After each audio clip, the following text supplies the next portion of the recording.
Hello dear student, welcome back to Legade Patil IIT academy. मैं self Jayprakash Singh, chemistry teacher, और हम लोग पढ़ रहे हैं केमिकल बॉन्डिंग। और लास्ट लेक्चर में हम लोगों ने खत्म किया था सॉल्युबिलिटी बाय, हमने चेक किया था कि बाय हाइड्रेशन एनर्जी और लैटिस एनर्जी, और उससे कुछ एग्जाम्पल भी देखा था।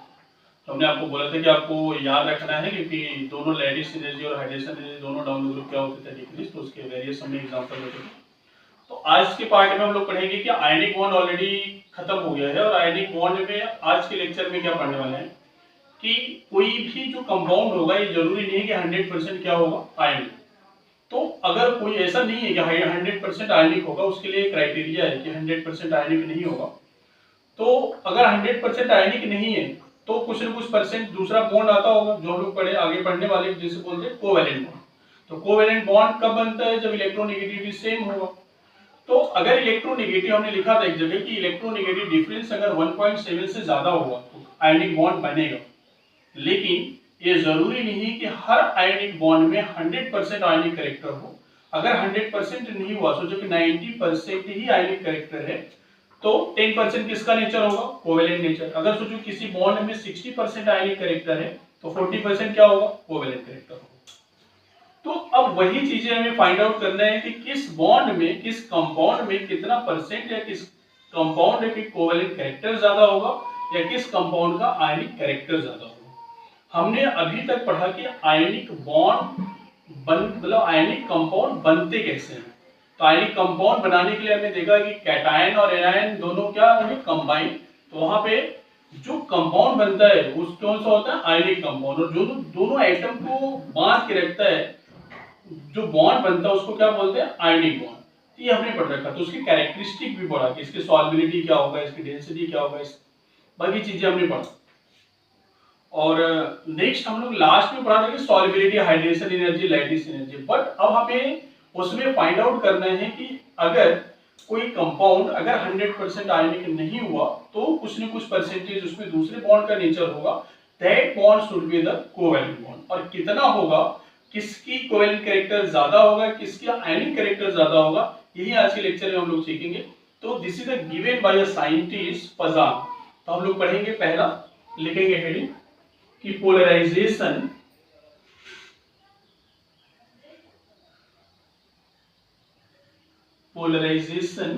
Of ionic bond. Polarisation of ionic bond. अब पोलराइजेशन ऑफ आयनिक बॉन्ड में हमें क्या पढ़ना है? Covalent character.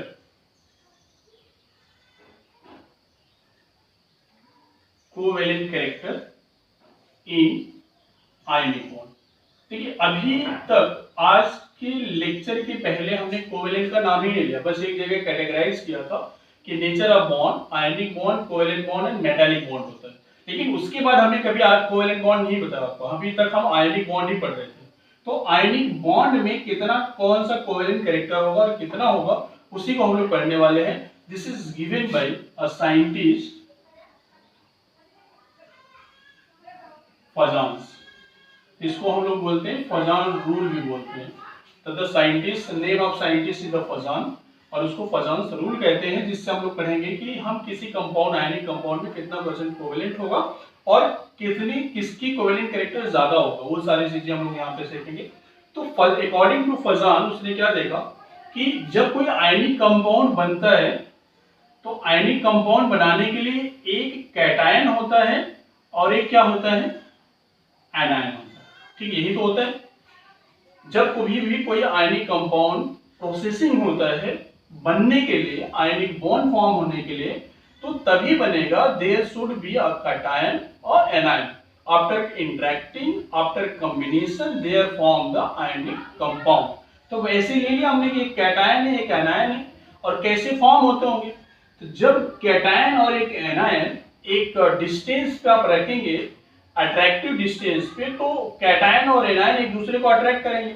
तो सोचिए होगा क्या कि जब एक कैटायन इस एनायन के पास था या फिर एनायन इस कैटायन के पास था, तो दोनों इंटरेक्ट होंगे क्योंकि दोनों के चार्ज क्या है? अपोजिट। तो जब अपोजिट चार्ज है तो क्या होगा? Due to the positive charge, ये जो एनायनिक पार्ट है जो अनायनिक पार्ट है ये किसकी तरफ अट्रैक्ट होने लगेगा, किसकी तरफ अट्रैक्ट होगा। देखिए हमने बना दिया कि धीरे धीरे धीरे धीरे अट्रैक्ट होगा। हमने इस लाइन से ऐसे बना दिया डॉटेड लाइन से कि अट्रैक्ट हो रहा होगा और इस सर्कल शेप से अपने शेप को क्या करेगा, चेंज करेगा। जब ये एलिप्स की तरह बना देगा तो आप देखिए कुछ ऐसी शेप बना रहा होगा,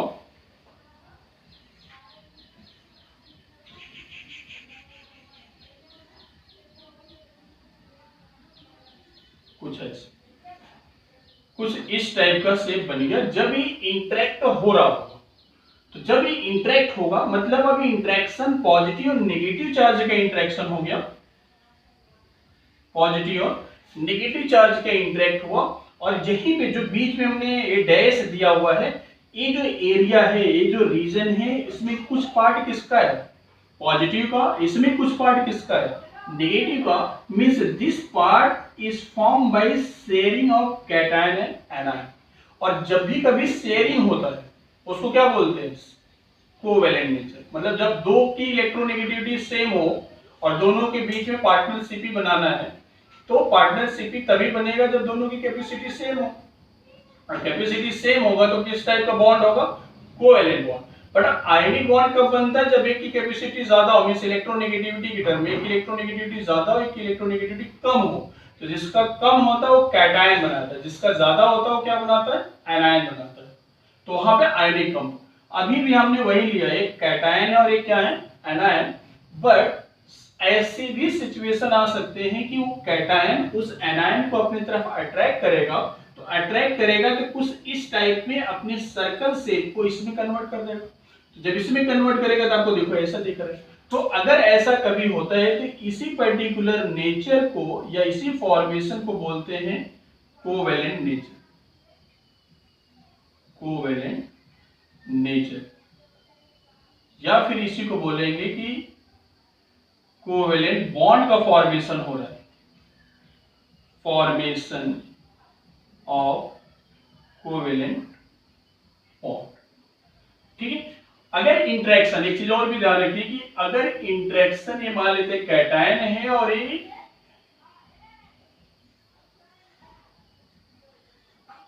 अट्रैक्ट होके कुछ ऐसा बना रहा है और ये निगेटिव है, तो ऐसा ओवरलैपिंग नहीं चलेगा। ओवरलैपिंग के लिए क्या होना चाहिए, दोनों की शेयरिंग होगा तभी किसका फॉर्मेशन होगा, कोवेलेंट बॉन्ड। बट यहां पे नॉट कोवेलेंट बॉन्ड फॉर्म, यहां पे कोवेलेंट बॉन्ड फॉर्म नहीं होगा तब कि जब तक कि क्या शेयरिंग नहीं होगा। अच्छा यहां तक तो हो गया कि कोवेलेंट बॉन्ड कैसे बनेगा। अच्छा अब दूसरी चीज ये है कि अब हमें कोवेलेंट नेचर फाइंड आउट कैसे करना है। तो यहाँ पे एक पॉजिटिव चार्ज है कि नेगेटिव चार्ज है, तो इंटरेक्शन पे डिपेंड करेगा। तो इंटरेक्शन कैसे फाइंड आउट करना है, तब देखिए एक पॉजिटिव चार्ज की इतनी ज्यादा कैपेसिटी हो, इतना ज्यादा पॉजिटिव चार्ज का मैग्नीट्यूड हो कि वो इस नेगेटिव चार्ज को अपनी तरफ अट्रैक्ट कर ले, तो उस पॉजिटिव चार्ज की कैपेसिटी या कैपेबिलिटी को बोलते हैं पोलराइजिंग पावर। क्या बोलते हैं भाई, polarising power. This is called the polarising power. ठीक है। अगर इस पॉजिटिव चार्ज की इतनी कैपेसिटी हो कि किसी नेगेटिव चार्ज को अपनी तरफ अट्रैक्ट कर ले, the capacity of cation is called the polarising power. और एक एनायन की इतनी कैपेसिटी हो कि किसी पॉजिटिव चार्ज की तरफ अट्रैक्ट हो जाए और अपने सर्कल शेप को डिफॉर्म कर दे, अपने जो पहले था उसका स्ट्रक्चर उसको डिफॉर्म करके कोवेलेंट बनाए, उसको बोलते हैं पोलराइजिबिलिटी। क्या बोलते हैं भाई, पोलराइजिबिलिटी बोलते हैं। This is called the polarisability. तो दोनों चीज समझिए, कैटायन किसी एनायन को अपनी तरफ अट्रैक्ट कर रहा है और अट्रैक्ट करके कोवेलेंट बॉन्ड को फॉर्म कर रहा है, तो the name should be called polarising power. और अगर कोई एनायन किसी कैटायन की तरफ अट्रैक्ट हो पा रहा है, this is called the polarisability. तो सोचिए अगर हमें कोई कोवेलेंट बॉन्ड बनाना है तो उस टाइम अगर किसी कैटायन की पोलराइजिंग पावर ज्यादा होगा तो एनायन उसकी तरफ अट्रैक्ट होगा, अगर उसकी तरफ एनायन अट्रैक्ट होगा तो कोवेलेंट जल्दी बनेगा। अगर किसी एनायन की पोलराइजेबिलिटी ज्यादा होगा तो कैटायन की तरफ अट्रैक्ट जल्दी होगा, अगर अट्रैक्ट जल्दी होगा तो कोवेलेंट बॉन्ड बनेगा। तो अगर हमें बॉन्ड की बातें करना है तो हम लिखेंगे कि फॉर, पहले इसमें देख सकते हैं, लिखेंगे यहां पे कि इफ पोलराइजिंग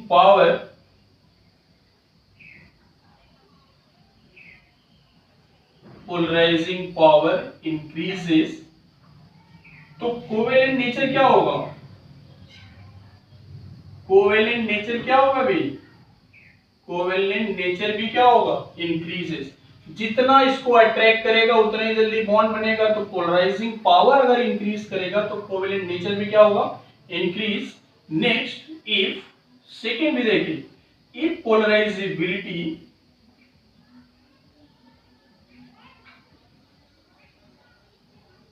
इंक्रीजेस, ठीक है, polarisability increases, then also should be covalent nature will increase, ठीक है। अगर पोलराइजिंग पावर हो या फिर पोलराइजेबिलिटी हो, दोनों के केस में क्या होगा कि दोनों को क्या करना है, अगर दोनों बढ़ रहे होंगे, अगर पोलराइजिंग पावर बढ़ेगा तो कैटायन की कैपेसिटी बढ़ेगा, कैटायन का पॉजिटिव चार्ज का मैग्नीट्यूड बढ़ेगा, तो एनायन अपने आप अट्रैक्ट करेगा तो भी कोवेलेंट बॉन्ड बनेगा। अगर नेगेटिव चार्ज की पोलराइजेबिलिटी बढ़ जाएगा तो पॉजिटिव चार्ज की तरफ अट्रैक्ट होगा तो भी क्या होगा, कोवेलेंट नेचर का फॉर्मेशन होगा। अच्छा, एक चीज और भी अब इसमें नोटिस करते हैं, इतना तो समझ में आ गया। अब देखते हैं कि एक पॉजिटिव एक नेगेटिव की तरफ अट्रैक्ट हो रहा है, तब कैसे होगा उसके भी पॉइंट लिखेंगे। देखिए, मान लेते हैं कि यहां पे हमने एक कैटायन ले लिया जिसकी साइज ये है, और एक कैटायन लिया जिसकी साइज ये है, और नेगेटिव चार्ज हम एक ही लेते हैं, the size should be like that, ऐसा हमने साइज माइनस, इस नेगेटिव चार्ज को इस पॉजिटिव चार्ज या इस नेगेटिव चार्ज को इस पॉजिटिव चार्ज से इंटरेक्ट होकर के कोवेलेंट बॉन्ड का फॉर्मेशन करना। तो एक नेगेटिव चार्ज जब पॉजिटिव चार्ज से अगर अट्रैक्ट कर रहा होगा तो उस नेगेटिव चार्ज को ज्यादा से ज्यादा क्या चाहिए, पॉजिटिव चार्ज। जितना ज्यादा पॉजिटिव चार्ज मिलेगा उतना जल्दी वो क्या करेगा, अट्रैक्ट करेगा, वहां पे अट्रैक्ट करके क्या करेगा, बॉन्ड का फॉर्मेशन हो। तो अब देखिए यहाँ पे कैटायन की साइज यहाँ पे स्मॉलर है और कैटायन की साइज यहाँ पे बिगर है। तो अगर साइज स्मॉलर होगा, छोटा सा साइज है, उस पे चार्ज है, तो उसका एरिया कम होगा, और उसका एरिया कम होगा तो पर यूनिट एरिया उसका मैग्नीट्यूड क्या होगा, ज्यादा। मतलब उस पर्टिकुलर कैटायन पे ज्यादा पॉजिटिव चार्ज का मैग्नीट्यूड होगा, और जिसकी साइज बिगर होगा वहां पे भी सेम चार्ज दिया है लेकिन एरिया बहुत बड़ा है। तो अगर वॉल्यूम बड़ा है, एरिया बड़ा है, तो पर यूनिट एरिया मैग्नीट्यूड क्या हो जाएगा, पॉजिटिव चार्ज का कम। तो नेगेटिव चार्ज को जो चाहिए कैटायन वो कम मिलने लगेगा।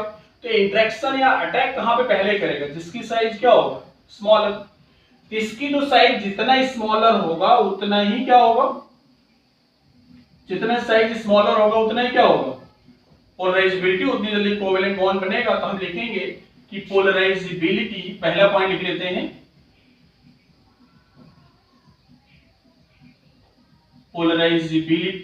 polarizing power, not building, polarizing power is directly proportional to charge of cation divided by size of cation। देख लीजिए, वही चीजें हमने लिखा है वहां पे कि क्यों लिखा है, क्योंकि पोलराइजिंग पावर बढ़ेगा तो कोवेलेंट नेचर बढ़ेगा, और पोलराइजिंग पावर कैसे बढ़ेगा, जब कैटायन की साइज क्या होगा, स्मॉलर, और उसके चार्ज और उसके मैग्नीट्यूड क्या होंगे, ज्यादा, तभी क्या बढ़ जाएगा, polarising power. If polarising power बढ़ गया तो इनडायरेक्टली आप देख रहे हैं क्या बढ़ रहा है, कोवेलेंट नेचर। ठीक है, समझ आ रहा है, तो हो गया पोलराइजिंग पावर, मींस से डायरेक्टली हो गया। सेकेंड, अब देखिए कि हमने इस बार क्या किया, कैटायन हमने सेम ले रखा है, कैटायन की एक ही लिया है और दो एनायन ले लेते हैं, एक यहां पे और एक बड़ा सा एनायन ले लेते हैं, और इस दोनों एनायन को क्या करना है, इससे इंटरेक्ट करके बॉन्ड का फॉर्मेशन करना है। तो अब देखिए क्या होगा कि इस एनायन के ऊपर भले इसका मैग्नीट्यूड ज्यादा है बट इसका साइज क्या है, कम, मतलब डिस्टेंस दूर है। यहां से यहां का जो डिस्टेंस है और यहां का जो डिस्टेंस है ये दूर है, मतलब इसके इलेक्ट्रॉन बहुत ही सर्कुलर, हम बोलेंगे कि बिगर साइज है। तो बिगर साइज है तो सोचो उसको कैटायन के पास पहुंचने के लिए कम टाइम लगेगा, और कम टाइम लगेगा तो इजीली अट्रैक्ट होगी, डिफॉर्म हो जाएगा। लेकिन इसकी जिसकी स्मॉलर साइज है, अगर डिस्टेंस बढ़ गया तो इंटरेक्शन कम हो जाएगा। अगर इंटरेक्शन कम होगा तो बॉन्ड बनने का जो नेचर है कोवेलेंट वो भी कम हो जाएगा। तो हमें एनायन के केस में क्या देखना है, तो एनायन के केस में देखना है कि एनायन का साइज क्या होना चाहिए, बिगर, और उसका चार्ज भी क्या होना चाहिए, हाई। तो यहां पे हम लिखेंगे सेकेंड,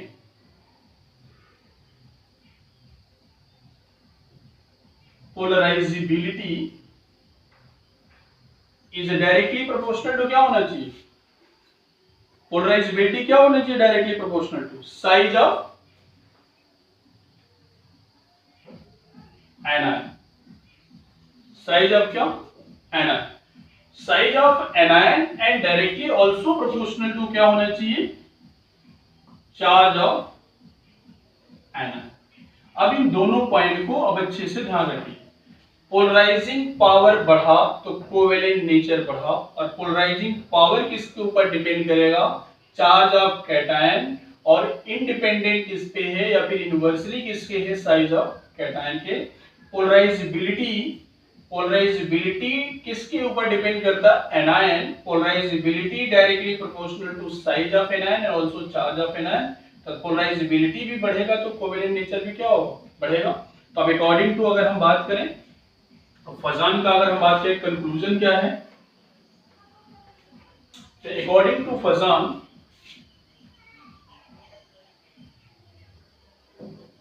अकॉर्डिंग टू फजान, पहले फॉर कैटायन, फजान क्या बोल रहा है, जैसे बोल रहे हैं वैसे लिखेंगे। फॉर कैटायन क्या लिखेंगे, charge should be high,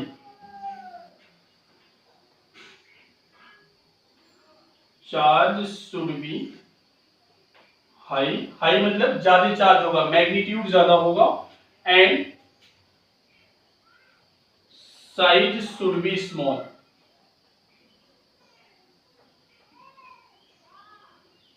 means according to Fajan अगर किसी कंपाउंड में कोवेलेंट कैरेक्टर देखना है तो कैटायन की चार्ज और मैग्नीट्यूड, चार्ज और मैग्नीट्यूड ज्यादा होना चाहिए, उसका साइज क्या होना चाहिए, कम।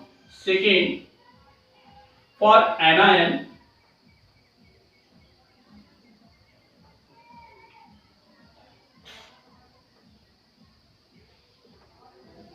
Charge of anion should be high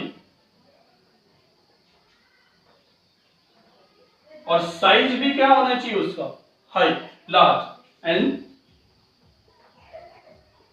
size also should be large. बस इतना ही आपको पॉइंट याद रखना है, इतने पॉइंट से आपका बन जाएगा, कोई भी एग्जाम में कोई भी क्वेश्चन आएगा आप कर सकते हो। अब एग्जाम्पल देखते हैं, सारे पॉइंट को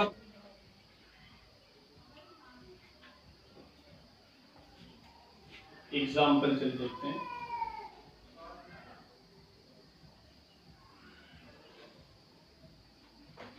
ठीक है, अब एग्जाम्पल हम ले लेते हैं कि पहला एग्जाम्पल NaCl MgCl2 AlCl। ठीक है, नोटिस करिए ध्यान से, आयनिक कंपाउंड ही एक पॉजिटिव और एक निगेटिव है तो आयनिक कंपाउंड होगा, बट सभी की आयनिक नेचर इक्वल नहीं होगा। अगर सभी के आयनिक नेचर इक्वल नहीं है, सोचिए अगर सोचिए कि इसमें अगर 100% है, इसमें 80% है, इसमें 70%, तो बचा हुआ परसेंटेज किसका होगा, कोवेलेंट नेचर होगा, दूसरा बॉन्ड होगा। तो जो हमने पढ़ा था अभी कि polarising power, polarisability, polarising power cation होता है और size should be small, charge should.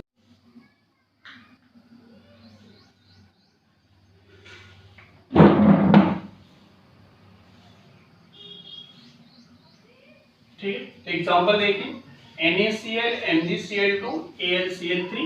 हमने अभी किसकी बात की? पोलराइजिंग पावर की। पोलराइजिंग पावर किसको रिप्रेजेंट करता है? कैटायन को। तो कैटायन की साइज शुड बी स्मॉलर होना चाहिए और एनायन की साइज शुड बी बिगर होना चाहिए। तो हमें कंपैरिजन करना है। तो ये अल्कली मेटल का जो पीरियोडिक टेबल में पढ़े होंगे, इस पे चार्ज कितना आता है? +1 और इस पे -1। Mg अल्कलाइन अर्थ मेटल है, जिस पे +2। This is the P block element है, +3 और यहाँ पे -1 है, -1। देखिए तीनों केसेस में क्लोरीन सेम है, तो एनायनिक पार्ट सेम है, मतलब पोलराइजेबिलिटी अफेक्ट नहीं कर रहा। तो अब वेरी कौन करेगा? Cationic part. तो आप पीरियोडिक टेबल में पढ़े होंगे कि जिस एटम पे जितना ज्यादा पॉजिटिव चार्ज होगा उसकी साइज उतनी ज्यादा स्मॉलर होगी। तो एल्युमिनियम पे +3 है, Mg पे +2 है और Na पे क्या है? +1। तो अब इसमें साइज किसका स्मॉलर होगा? जिसके ऊपर पॉजिटिव चार्ज क्या होगा? ज्यादा। तो हमने ये भी लिखा कि जिसका मैग्नीट्यूड ज्यादा होगा, जिसका साइज स्मॉलर होगा, वो क्या होगा? उसकी कोवेलेंट नेचर क्या होगा? ज्यादा। इसका साइज स्मॉलर है, फिर उसके बाद इसका है, फिर उसके बाद यहाँ पे। तो अगर हमें कोवेलेंट नेचर की बात करना है तो सबसे ज्यादा कोवेलेंट नेचर कहाँ पे होगा? AlCl3। ये कौन सा नेचर हो गया? Covalent character. इसी का उल्टा अगर हम कर दें NaCl, MgCl2, AlCl3, तो ये किसका ऑर्डर हो जाएगा? भाई ये कोवेलेंट है तो लेस आयनिक होगा, और लेस कोवेलेंट है तो मोर आयनिक। तो कौन सा कैरेक्टर होगा?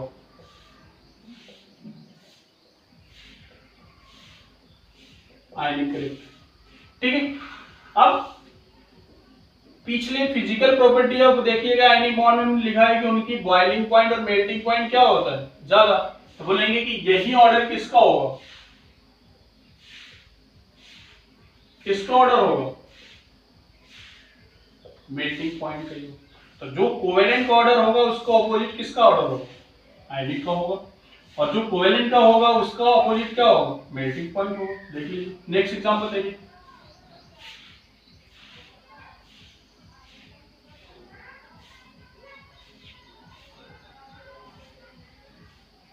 PbCl2, PbCl4।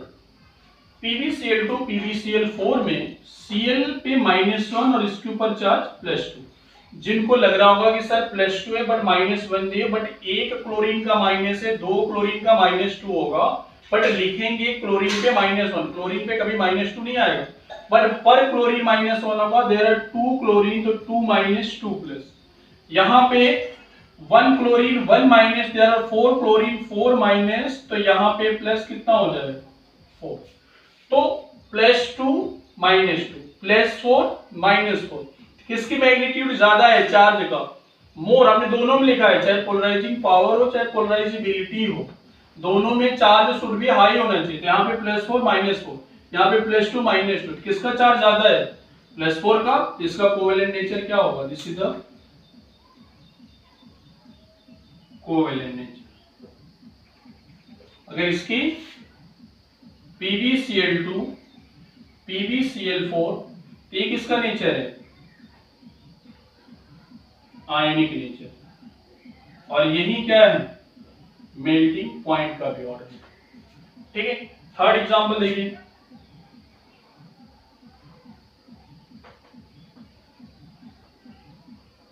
SnCl2, SnCl4 same. Chlorine पे -1, इस पे कितना? +2। +2 क्यों? पर chlorine -1, but how many chlorine? 2 chlorine, तो -2 +2 +4। Why +4? 1 chlorine -1, there are 4 chlorine, then how many negative charge? 4। तो उसके अकॉर्डिंग कितना चार्ज आएगा? +4। तो यहाँ पे +4 -4 +2 -2, charge should be high. This is the nature of covalent. Covalent nature. फिर इसी का उल्टा SnCl2, SnCl4, ये कौन सा नेचर होगा? आयनिक नेचर। और यही ऑर्डर क्या होगा? मेल्टिंग पॉइंट का। दिस इज वेरी इजी कि हमें कैसे सॉल्व करना है। और भी एग्जांपल देखिए। इस बार हमने ले लिया CaCl2, Ca ऐसे ले लेते हैं, CaF2, CaCl2, CaBr2, CaI2। चलिए, इस बार हमें कोवेलेंट नेचर फाइंड आउट करना है। तो सबसे पहले कैल्शियम की बात करें। कैल्शियम अल्कलाइन अर्थ मेटल का है, तो अल्कलाइन अर्थ मेटल वाले पे सभी पे चार्ज कितना आता है, +2 चार्ज। तो कैल्शियम पे +2, फ्लोरीन पे -1, पर fluorine -1, but how many fluorine, 2। तो एक फ्लोरीन पे -1, दो फ्लोरीन पे -2, बट दिखाएंगे केमिस्ट्री में एक ही कि फ्लोरीन एक ही चार्ज आता है। तो -2 +2, यहाँ पे भी +2 माइनस, +2 माइनस, +2 माइनस, बट यहाँ पे नंबर आप देखिए, क्लोरीन का 2 है तो -2 होगा, क्लोरीब्रोमीन 2 है तो -2 दिख रहा है। लिखेंगे तो गलत हो जाएगा, -2 लिखोगे तो गलत हो जाएगा, लिखना नहीं है, बट -1 ही लिखना, बट माइंड में होना चाहिए, हिडन रहेगा -2 यहाँ पे। इस बार कैटायनिक पार्ट सेम हो गया, तो साइज पे डिपेंड नहीं करेगा, चार्ज उतना ही है, तो कैटायनिक सेम होगा, अनायनिक डिफरेंट। तो अनायनिक में फ्लोरीन का साइज ये होगा, क्लोरीन का साइज इससे बड़ा होगा, ब्रोमीन इससे बड़ा होगा, आयोडीन इससे बड़ा। तभी आपने क्या देखा, पोलराइजेबिलिटी, साइज इंक्रीज करेगा एनायन का तो पोलराइजेबिलिटी बढ़ेगा, तो आयनिक करेक्टर, सॉरी कोवेलेंट करेक्टर बढ़ेगा। सबसे बड़ी साइज आयोडीन, तो सबसे ज्यादा कोवेलेंट नेचर Ca2, तो क्या हो जाएगा, कोवेलेंट नेचर। इसी का उल्टा CaF2, CaCl2, CaBr2, CaI2, इसमें कोवेलेंट नेचर ये कौन सा नेचर होगा, आयनिक नेचर या आयनिक करेक्टर, या फिर यही ऑर्डर किसका होगा, मेल्टिंग पॉइंट का। होमवर्क आपका करके बताइएगा। NaCl,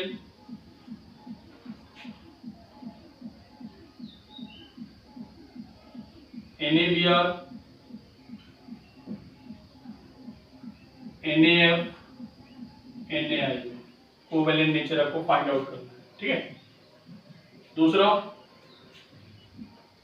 LiCl, NaCl, KCl, RbCl, CHCl, इन दोनों में फाइंड आउट क्या करना है आपको, कोवेलेंट नेचर, ठीक है, कोवेलेंट नेचर सॉल्व करना है। तो नेक्स्ट क्लास में इसको प्रॉब्लम को करेंगे हम लोग, ठीक है।